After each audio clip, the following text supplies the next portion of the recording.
Hello বন্ধুগণ, আসসালামু আলাইকুম। আপনারা সবাই কেমন আছেন? আশা করি বেশ ভালোই আছেন। ঈদের ছুটিতে আবার চলে যাচ্ছে আমাদের সেই কর্মহীন দেশে। আপনাদের সাথে বহুত আনন্দ উল্লাস করলাম, অনেক মজা মাস্তি করলাম। আবার চলে যাচ্ছি সে প্রাণেশ্বর ঢাকা শহরে। যদি আপনারা আমাদের কথাতে যদি কখনো কষ্ট পেয়ে থাকেন, অবশ্যই ক্ষমার দৃষ্টিতে দেখবেন। আমি যাচ্ছি, নীরব যাচ্ছে এবং জসিম যাচ্ছে। আমরা আল্লাহ যদি বাঁচায় কালকে আমরা পৌঁছে যাবো সে আমাদের গন্তব্যের সেই ঢাকা শহর। এই হচ্ছে আমাদের পিছিয়ে যে লঞ্চ, দুইটা লঞ্চ একসাথে চলে যাচ্ছে, আমরাও আছি তার পিছনে। আর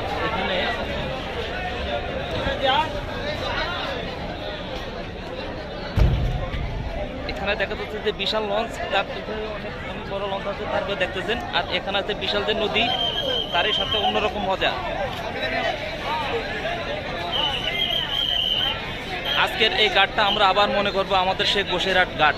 এই ঘাটটাকে আমরা খুব সহজে বলতে চাই না, এই ঘাটটা আমাদের বহু স্মৃতি মনে থাকে।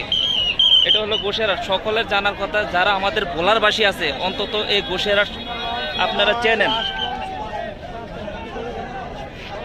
ওকে, দেখা হচ্ছে আবার পরের ভিডিওতে। ভালো থাকবেন।